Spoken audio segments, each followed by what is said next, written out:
बहुत बार ऐसे होता है कि हम किसी को चेक देते हैं, किसी से चेक लेते हैं और उसके बाद मुसीबत में पड़ जाते हैं। तो कुछ ऐसी बातें हैं जिनको हमें ध्यान में रखना होता है जब हम किसी को चेक देते हैं या किसी से चेक लेते हैं।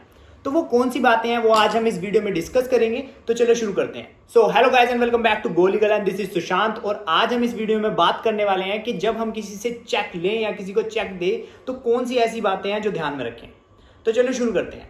सबसे पहली बात, कभी भी आप किसी को चेक दें तो कभी भी ब्लैंक चेक ना दें। आपको जिसको जितना अमाउंट पे करना है उतना अमाउंट उसमें फिगर्स में लिखें और वर्ड्स में लिखें, डेट मेंशन करें और अपने साइन करें। कभी भी किसी को ब्लैंक चेक ना दें। दूसरा, अगर आप किसी से लोन लेते हैं और लोन के बदले आप एज अ सिक्योरिटी चेक देते हैं तो जब आप वो चेक दें तो चेक देते हुए उसके साथ एक एग्रीमेंट तैयार कर लें और उस एग्रीमेंट में उस चेक का चेक नंबर लिखें और लिखें कि आपने कितना लोन दिया था और आप कब तक उस लोन को वापस दे देंगे, उस लोन पे कितना इंटरेस्ट था। तो जब आप ये एग्रीमेंट बनवाएंगे तो इसके ऊपर 2 अटेस्टिंग विटनेस के साइन होना जरूरी है। और आप अगर किसी को चेक देते हैं तो उस पर डेट मेंशन होनी चाहिए। और अगर आप किसी को पोस्ट डेटेड चेक दे रहे हैं कि आगे की डेट का चेक दे रहे हैं तो उसी अकॉर्डिंग आपको उसमें डेट फिल करनी है और ये सारी बातें आपको उस एग्रीमेंट में लिखनी है। ये इसलिए कि आप किसी को चेक देते हैं वो चेक का मिसयूज ना हो जाए। अगर उसका कोई मिसयूज करता है तो आपके पास रिटर्न में एग्रीमेंट होगा। और अगला, जब आप किसी से चेक लेते हैं तो उस चेक पर जो उस पर्सन के सिग्नेचर हैं वो सिग्नेचर अपने सामने करवाएं।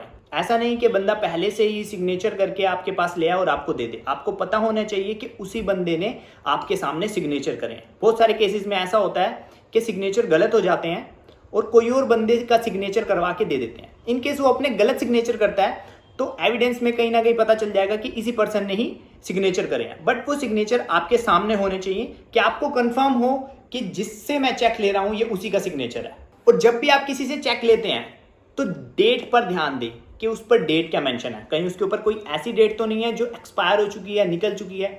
अगर कोई ऐसी डेट है जो एक्सपायर हो चुकी है तो आपके पास जो चेक है वो किसी यूज का नहीं होता, क्योंकि जो हम चेक के ऊपर डेट मेंशन करते हैं उस डेट की वैलिडिटी 3 महीने की होती है। और अगर वो चेक की डेट एक्सपायर हो चुकी है, निकल चुकी है, तो वो आपके लिए वो चेक यूजलेस है, आपके किसी काम नहीं आएगा। जैसे हमने पहले डिस्कस किया कि आप जब साइन करवाएंगे तो अपने सामने साइन करवाएंगे, अपने सामने सिग्नेचर करवाएंगे। उसी तरह से जो आप चेक फिल्ड हो वो चेक आपके सामने फिल होना चाहिए और वही जो बंदा आपको चेक दे रहा है उसी के हाथों से फिल होना चाहिए।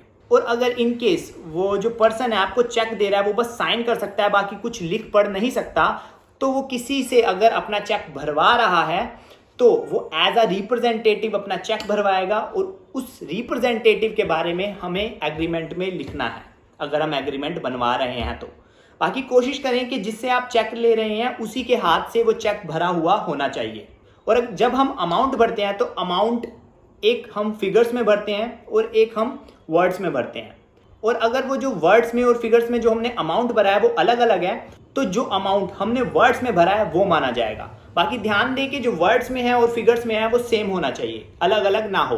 और जब भी आप किसी को चेक दें तो चेक को क्रॉस करके दें। क्रॉस कैसे होगा? जो चेक है चेक के कॉर्नर में, बिल्कुल कॉर्नर में 2 लाइन लगा के दें। उससे क्या होगा, वो चेक क्रॉस्ड चेक माना जाएगा और वो चेक जिसके नाम पे आपने दिया है वही अपने अकाउंट में डलवा सकता है। और अगर आप किसी को चेक देते हैं और आप उसमें जो डेट मेंशन कर रहे हैं चेक की, उस डेट पे आपके बैंक अकाउंट में कैश होना चाहिए, पैसे होने चाहिए।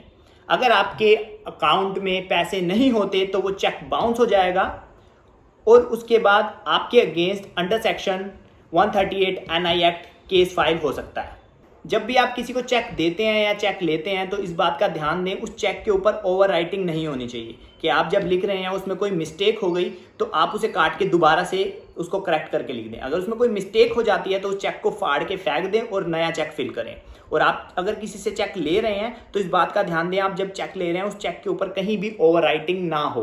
और जब भी आप किसी को चेक दें या किसी से चेक लें वो चेक का लेन देन लीगल पर्पस के लिए होना चाहिए। किसी इलीगल मैटर के लिए आप चेक ना दें ना चेक लें। तो ये थी कुछ बातें जो आपको पता होनी चाहिए जब आप चेक किसी को देते हैं या किसी से चेक लेते हैं तो। और अगर स्टिल आपके माइंड में कोई क्वेश्चन है चेक से रिलेटेड तो आप कमेंट सेक्शन में कमेंट करके बता सकते हैं और या हमें इंस्टाग्राम पर मैसेज कर सकते हैं। हमारा इंस्टाग्राम हैंडल है go.legal।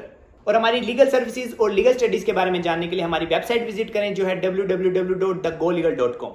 आई होप आपको वीडियो अच्छी लगी होगी। तो फिर मिलते हैं हम अगली वीडियो में, तब तक के लिए बाय बाय।